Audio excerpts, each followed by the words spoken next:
Bonjour à tous, c'est Julia et aujourd'hui j'aimerais vous parler avec vous du féminisme.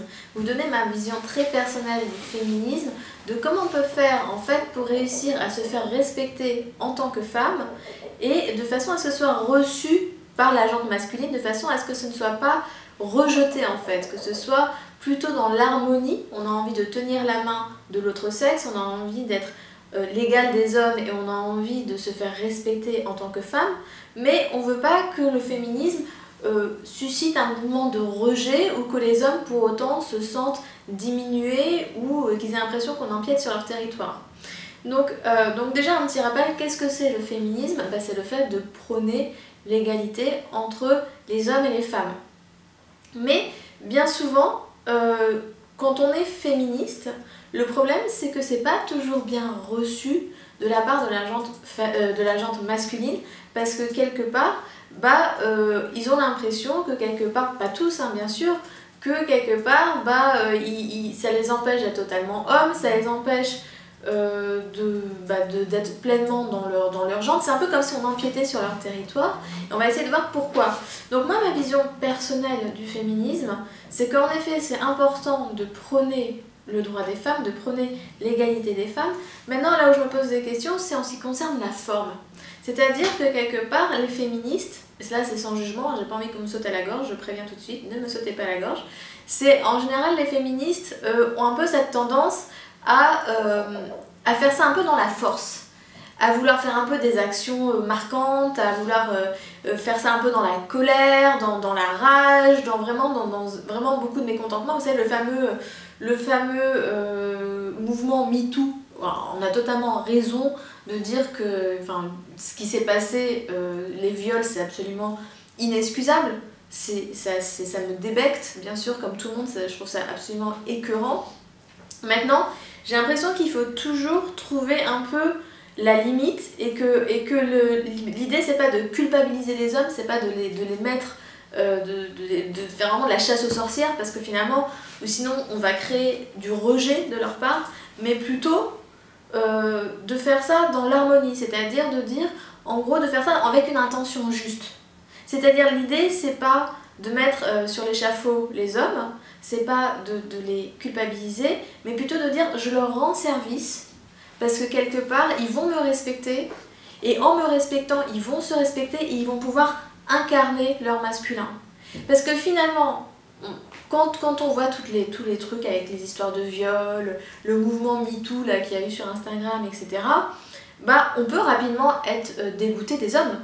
Se dire que même ceux qui ont l'air irréprochables, qui ont l'air clean, même des gens intelligents. La dernière fois j'ai vu qu'il y a un écrivain français, dont je ne me rappelle plus le nom, qui est très connu en Suède, qui est maintenant accusé de viol. Un écrivain. Alors on parle pas d'un mec qui n'a pas d'éducation, etc. Non, on parle de quelqu'un d'éduqué, de raffiné, qui pourtant ne va pas respecter la femme. Il y a quelque chose qui ne va pas.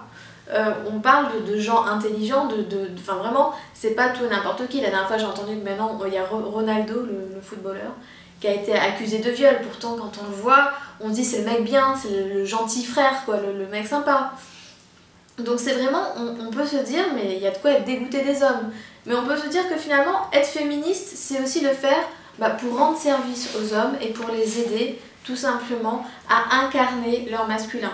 Un homme qui ne respecte pas la femme n'est pas dans son énergie masculine. Un homme qui cherche à rabaisser la femme, qui lui manque de respect ou qui pense que la femme n'est pas son égale, a un problème d'ego. C'est-à-dire que c'est un homme qui se croit supérieur. Quand on se croit supérieur, typiquement, ça veut dire qu'on a un problème d'ego.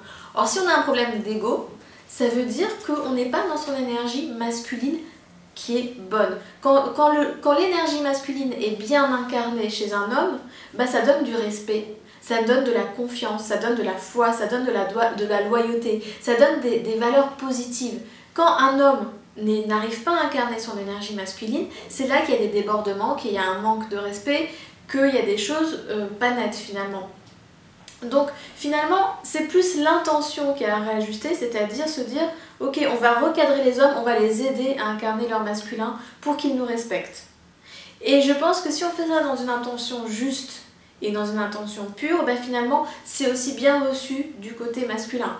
Et aussi, je vous invite quand vous essayez de faire valoir votre égalité, que vous demandez à être respectée en tant que femme, de le faire aussi avec une intention juste et pas dans la colère, dans la haine, dans le rejet, dans la stigmatisation des hommes.